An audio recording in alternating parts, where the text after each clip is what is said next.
Was 2020 the first time you've ever heard of porosity? Did you find out last week that you have low porosity hair? Do you have issues moisturizing your hair? If you answered yes to any of these questions, then this video is for you. Hi, my name is Nappy Valley, and today we are going to be talking about porosity. Make sure you stick around to the end because I'll be sharing with you some tips on how to take care of low and high porosity hair. Also, comment down below any questions you have on porosity, and that like and subscribe button is waiting for you too. But without further ado, let's get into the video. Porosity, what is it? Basically, porosity gives you insight on the absorption rate of your hair. People with high porosity have a high absorption rate. People with low porosity have a low absorption rate. So characteristics of both of these porosities is basically high porosity, your hair doesn't hold styles for very long.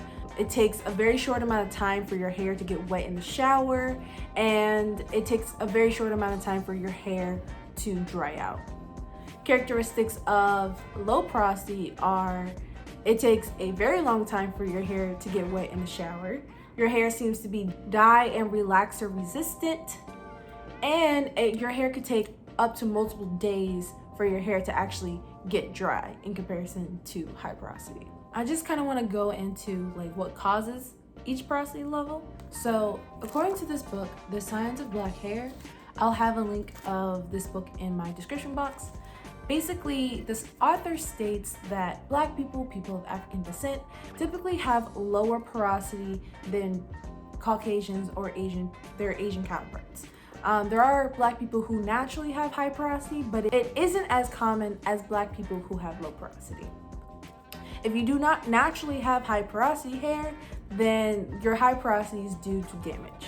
Chemical damage, heat damage, and physical damage can either lead to your cuticle being permanently open or cuticle layers falling off. Permanently open cuticles and missing layers of cuticles can lead to your hair not holding water and products as efficiently as low porosity people. What to do with all this information? Don't worry, I got you. So for high porosity people, the goal is to get your cuticles shut. How you do that is you can use heavier products that seal in the moisture because your hair doesn't do it naturally on its own. You can use products like apple cider vinegar and aloe vera juice to help seal the cuticle. Apple cider vinegar and aloe vera both are very acidic. They have a low pH, and our hair's pH enjoys to being around 2.5 and 5.5. So having a lower pH means your cuticles are closed, and using those ingredients will lead to closing of the cuticles. And finally, you can use, during your wash day, you can finish off with cold water because cold water also closes the cuticles. The goal for people who have low porosity hair is to basically get your hair cuticle open. How you do that is use heat in various ways. So using hot or warm water when you wash your hair can help open up your cuticle. Moisturizing right after you wash your hair is probably the best time because your hair will never be as saturated with water other than that time right after you get out the shower. Leaving on a conditioning cap right after you moisturize can help, like for a couple of minutes, can help make sure the water and the product is absorbed in your hair shaft. And don't use products like apple cider vinegar and aloe vera juice because your cuticles are already closed, so you don't need extra help in closing your cuticles. Before you're like, oh, I got all the information and I'm done and I'm about to click off the video because I know everything. No, you don't. Here's why. Your porosity can change throughout your hair. It's not a one size fits all. You're not low or high, you're probably somewhere on a spectrum. In addition to that, according to The Science of Black Hair, the author also states that your roots are more likely to have a lower porosity than your ends because your roots haven't experienced as much damage as the ends of your hair has. So if you only apply one regimen to your hair, you're neglecting the various different parts of your hair.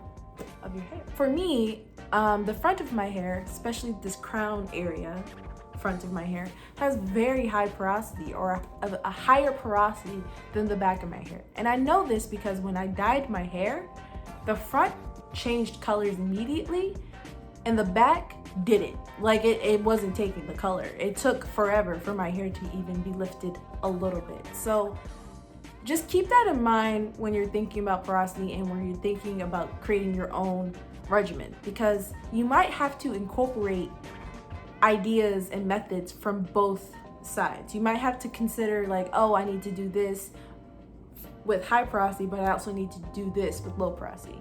I think the best moisture regimens are when you incorporate both aspects. That's it for today. If this was helpful, don't forget to give it a thumbs up, and also comment down below what you learned, if you learned anything, because I would like to know how I helped you. But I hope that this video cleared up any confusion that you might have with porosity, or you just learned what porosity was. Because to me, that means I did my job. Also, if you have the time, check out my natural hair documentary series. I have one episode up right now, but in the coming weeks and months, there will be many more. I'm gonna link it somewhere. It's gonna be in one of these boxes, so click on it. Basically, the documentary series is just multiple stories and conversations of African-American women and men talking about their natural hair journey. So that sounds cool to you? Definitely check it out.